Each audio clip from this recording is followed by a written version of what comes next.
Otherwise, they wouldn't have done what they've done. As you know, NATO was suffering very badly from depletion of funds, and it was going down like a roller coaster goes down, not up, but down.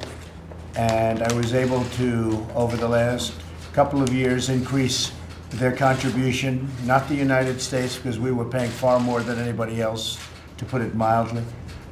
It was really getting ridiculous, and over the last couple of years, I had them increased by $130 billion. And then over the next couple of years, and this was done largely over this last 2 days, but also setup time before that, they had to now contribute $400 billion more. So it's a total of $530 billion other countries will be putting in to NATO. And NATO now is very financially sound. It's very strong, far greater than anybody ever thought. If you look at Secretary General Stoltenberg's remarks, he was very generous in his remarks about what I've done for NATO and what our country has done, but what I've done in terms of getting other countries to put up money, because they weren't putting up money, and now they put up money at a level like has never been seen before, has actually never been seen. So I want to thank everybody that was there, and maybe especially Mr. Stoltenberg, who's really a terrific man. I think he's done a fantastic job at NATO. So the Secretary General has my great thanks. That was a tremendous success. And I have to say, it wasn't reported accurately, but that's okay. But the relationship I have with other countries is really good. Now, they can't totally love me when I say, you're not putting up your money, you're not putting up your fair share, you're not spending the kind of money that you're supposed to be spending, because we're giving you protection. You're getting the protection of the U.S. and the greatest military force in the world, and you're not paying, you're delinquent. So I tell some people they're delinquent. Not everybody can love that. You can't say that in too nice a manner, otherwise they're going to be just like they've been for the last 15 years and not pay.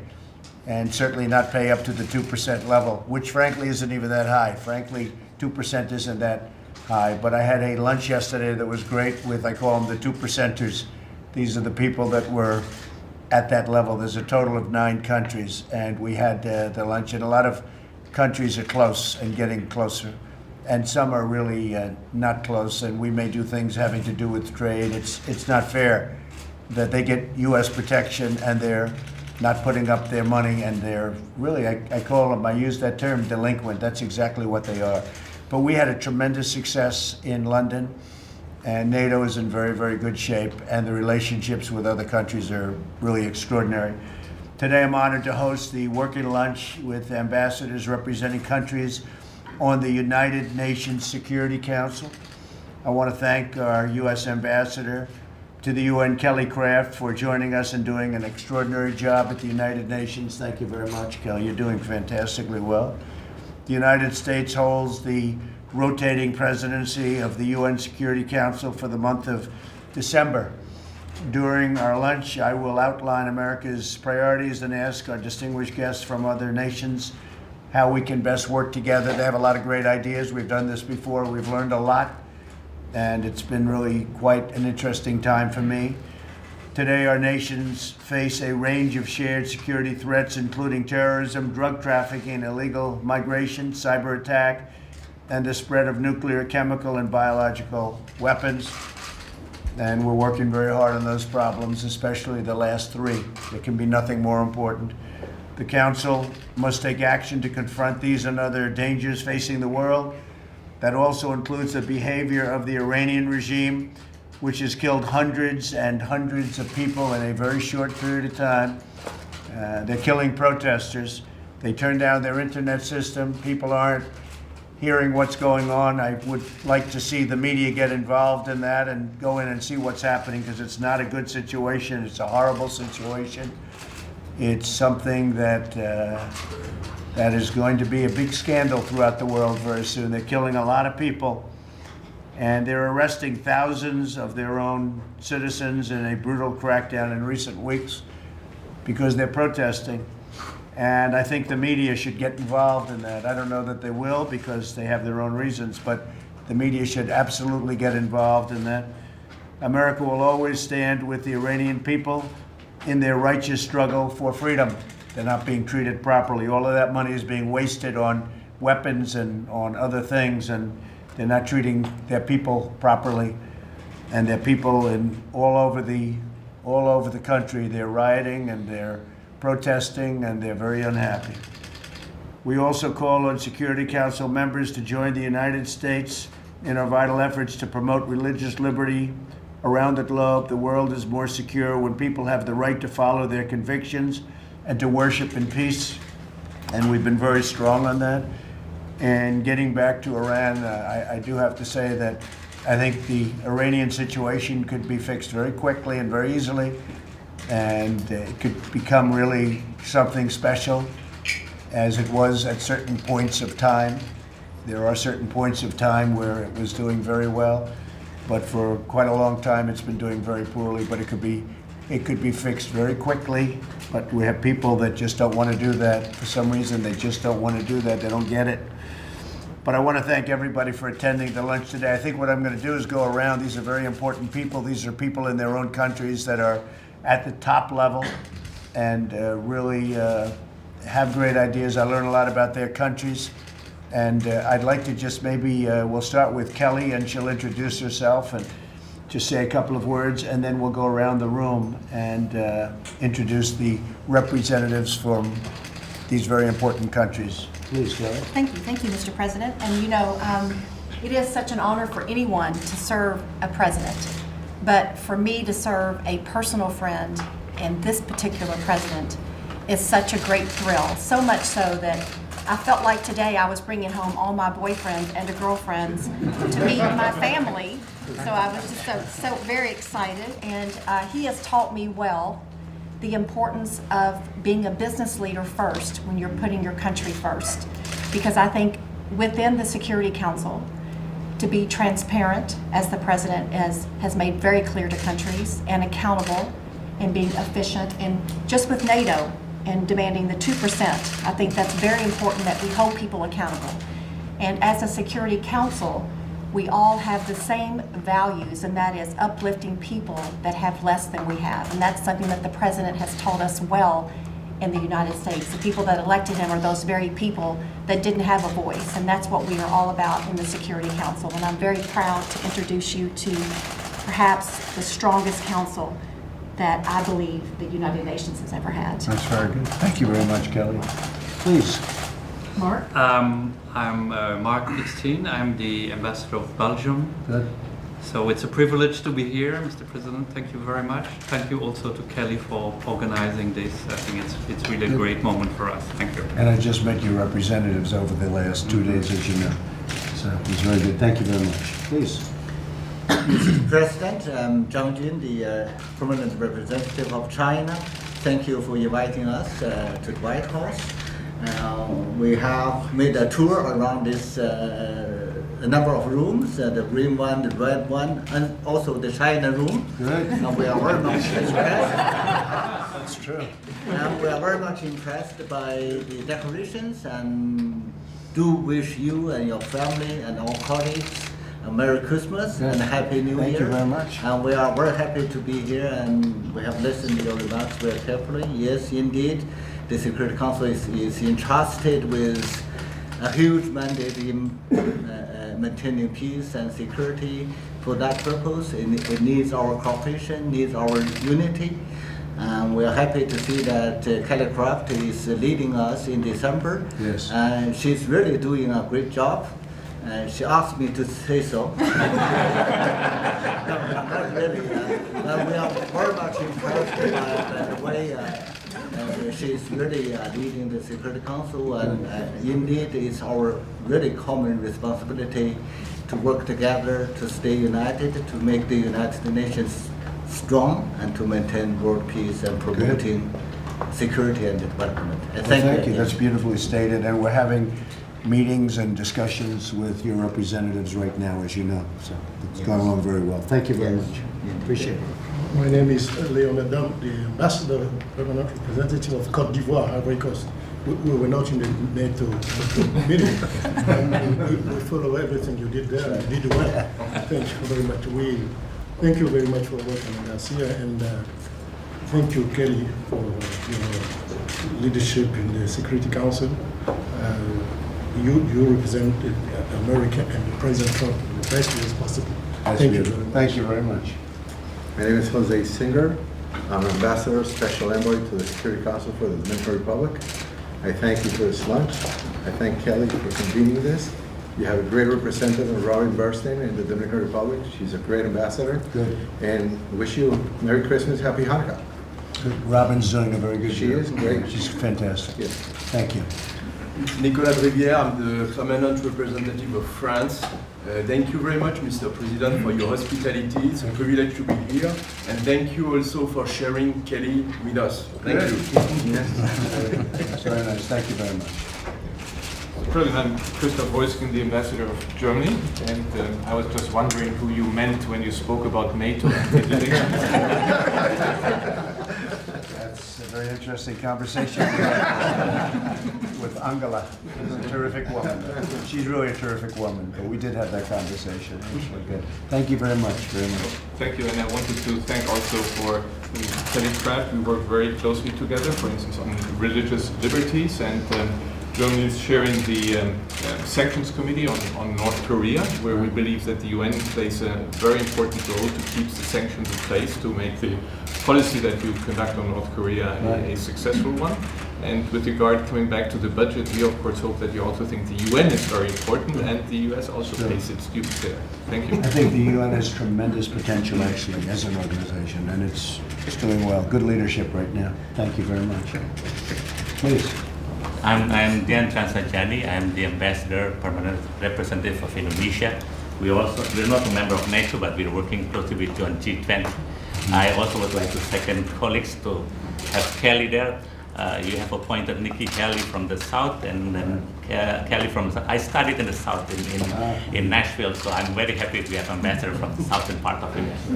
So thank you very much for having us here. And say hello. My name is Mansour Al-Utaibi, Ambassador of Kuwait. First, I'm really honored to be here, Mr. President. Thank you for hosting us, and we are very grateful to Kelly, our colleague.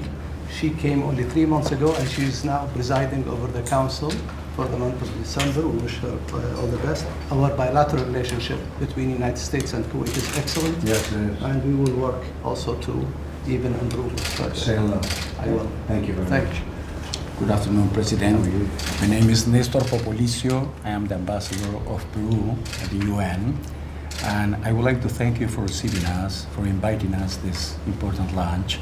And I would like to say that we support fully the program presented by the Ambassador Kelly Craft for the presidency of the United States during this month in the Security Council.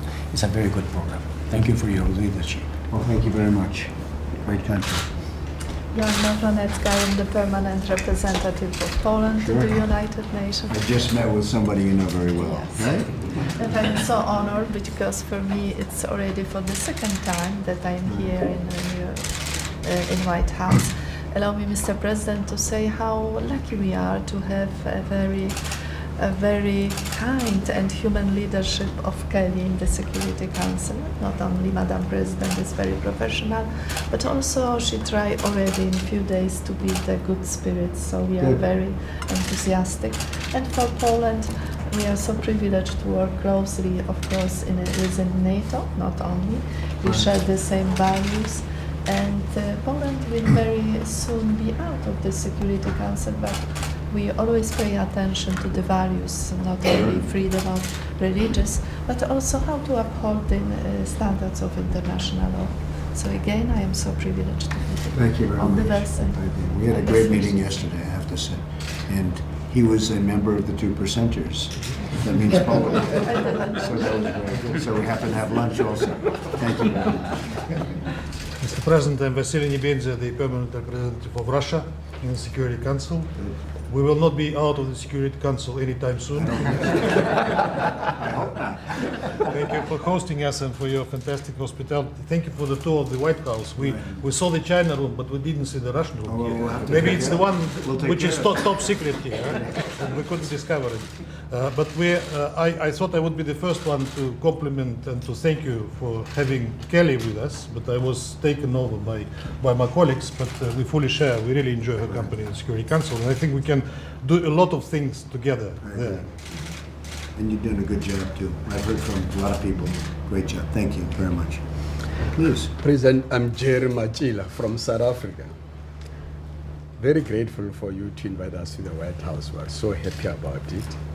And thanks for giving us a friend. Kelly's a friend. And we co-led Security Council together to South Sudan. We're working together on African issues, and we followed your Africa strategy. And thank you so much for the programs we have in Africa.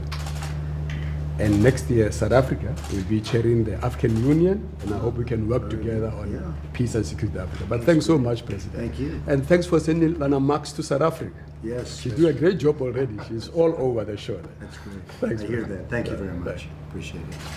Mr. President, hi there. I'm Karen Pierce from the United Kingdom. It's a real honour, sir, to be here and to have the tour of the White House and to have lunch with you. I hope a little matter of 1812 might now be laid to rest. This is the most wonderful building, and we are deeply honoured to be here. I wanted to thank you as well, sir, for your support for the United Nations by sending us two inspiring appointments. First Nikki, and now Kelly, as all my colleagues have said.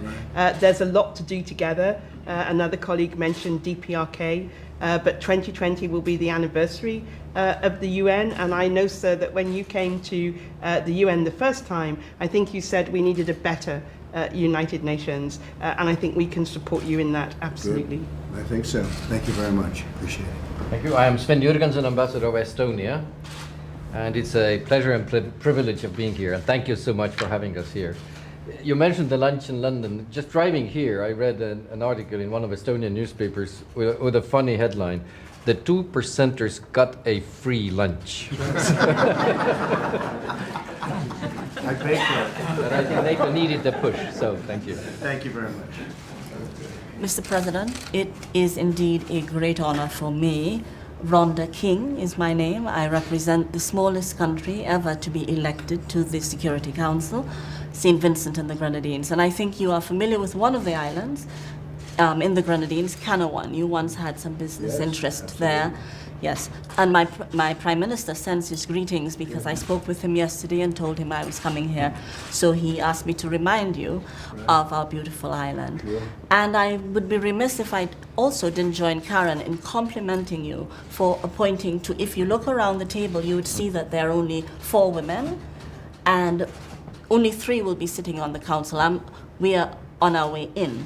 So it's a wonderful thing that you have appointed 2 very great women during your tenure. So I congratulate you on that. And I wish to also compliment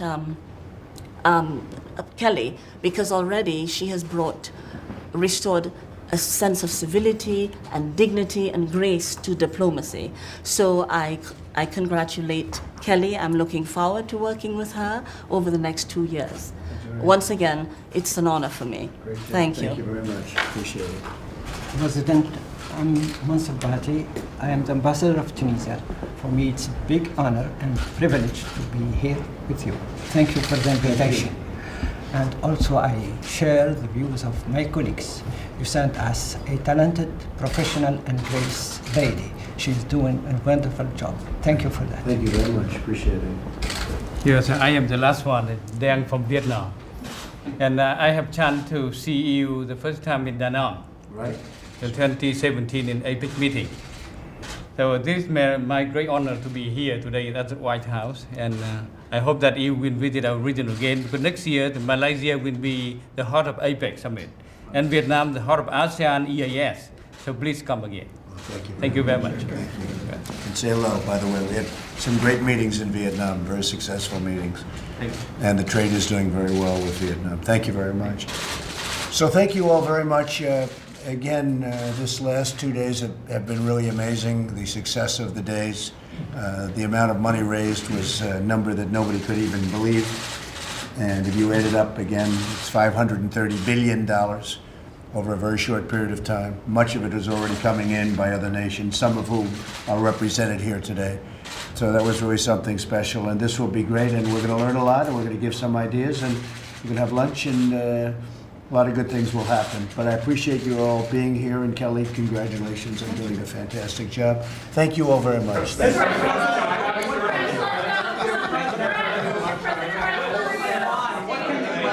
Moving along well. It's moving along very well. Will the tariffs go into effect next week, Mr. President? Well, we'll have to see, but right now we're moving along. We're not discussing that, but we are having very major discussions. On December 15th, something could happen, but we are not discussing that yet. We're having very good discussions with China, however. Are you worried, sir, about the state that impeachment might have on your legacy? No, not at all. No, not Mr. at all. It's a hoax. It's a hoax. It's a big fat hoax. Yes, go ahead. On Iran, the Pentagon officials are saying that you're all considering possibly sending more troops to the Middle East because there's a threat. We'll announce whatever we do, we'll announce. But certainly there might be a threat, and if there is a threat, it'll be met very strongly. But we'll be announcing whatever we may be doing, may or may not be doing. What would you like to see the UN do in regards to Iran and the crackdown and vis-a-vis human Well, rights? the UN's actually been involved very much with us. We're already dealing with the UN and dealing very well with the UN. So they're very much involved with respect to Iran and other things with us. Thank you all very much. Appreciate it. Thank you. Thank you.